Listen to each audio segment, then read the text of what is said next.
La palabra de Dios es viva y eficaz.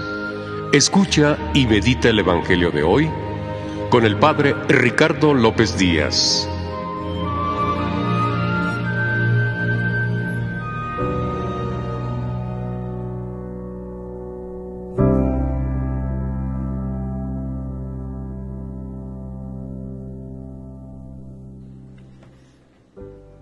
Hoy miércoles 9 de julio, escuchemos el Santo Evangelio según San Mateo. En aquel tiempo, llamando Jesús a sus 12 discípulos, les dio poder para expulsar a los espíritus impuros y curar toda clase de enfermedades y dolencias. Estos son los nombres de los 12 apóstoles. El primero de todos, Simón, llamado Pedro, y su hermano Andrés, Santiago y su hermano Juan, hijos del Zebedeo, Felipe y Bartolomé, Tomás y Mateo el publicano, Santiago, hijo de Alfeo, y Tadeo, Simón el cananeo, y Judas Iscariote, que fue el traidor. A estos 12 los envió Jesús con estas instrucciones: no vayan a tierra de paganos, ni entren en ciudades de samaritanos. Vayan más bien en busca de las ovejas perdidas de la casa de Israel. Vayan y proclamen por el camino que ya se acerca el reino de los cielos. Palabra del Señor.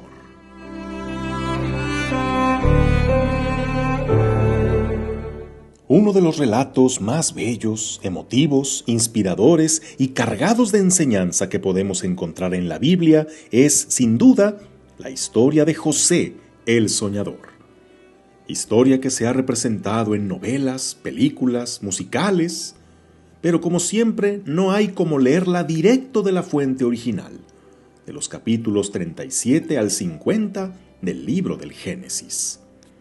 En la primera lectura de la misa de hoy se nos da un fragmento, pero que comienza cuando José es ya un poderoso funcionario del faraón, y sus hermanos, sin saber que es él, le suplican algo de alimento para llevar a casa y no morir de hambre. Pero faltó ver todo lo que nos llevó hasta ese punto de la historia: la predilección de su padre Jacob, sus sueños, la envidia y traición de sus hermanos, cuando fue vendido como esclavo, cuando fue acusado falsamente y encarcelado, el cómo pasó de prisionero a hombre de confianza del faraón. Es una historia fascinante sobre fe, esperanza, resiliencia, perdón, pero se pone mucho más interesante cuando la lees en clave cristológica y descubres las semejanzas que José tiene con Jesús y que lo convierte en una figura profética de él. Primero, José y Jesús son los hijos amados del Padre, pero rechazados por sus hermanos. José era el hijo consentido de su padre Jacob. A él le regaló una túnica muy especial y eso provocó la envidia de sus demás hermanos, que conspiraron para deshacerse de él.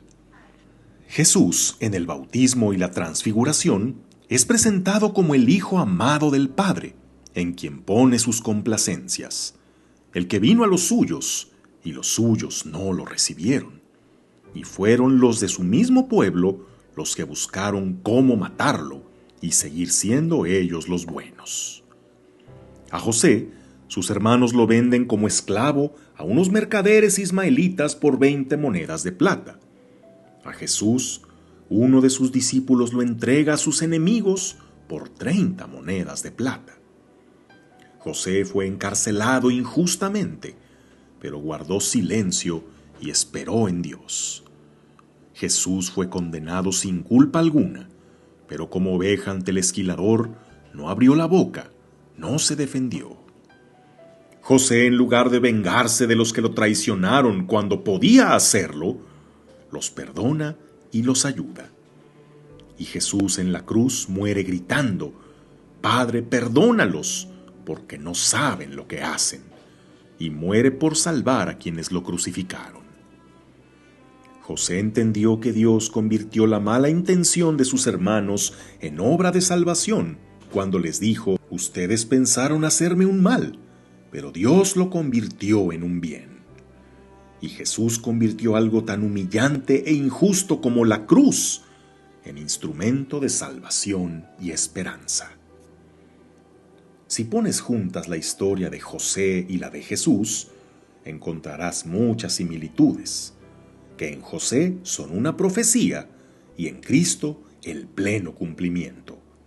Ahora bien, si pusieras la historia de José junto a la tuya, ¿qué parecidos encontrarías? ¿Serías el que es menospreciado o despreciado, aquel que se atreve a soñar en grande y los envidiosos quieren ver caer? ¿O estarás del lado de los hermanos envidiosos, que harían algo ruin solo por ver a alguien que se esfuerza y es feliz? ¿Te ves identificado en que pasaste tanto tiempo batallándole, pasando carencias, humillaciones, fracasos, sin perder la esperanza, y ahora es a ti al que piden ayuda los que antes te atacaban? ¿Tú harías escarmentar a los que te hicieron daño en el pasado o les tenderías la mano? Si hace mucho no lees algo directamente de tu Biblia, te propongo que vuelvas a leer desde el capítulo 37 del Génesis la historia de José. Sumérgete en un relato hermoso, que además es palabra de Dios y con el que puedes identificarte en tantas etapas de tu vida. Y qué mejor que esta lectura te conduce a Jesús, que más que una historia inspiradora, es nuestro mensaje de salvación. Que tengas un día lleno de bendiciones.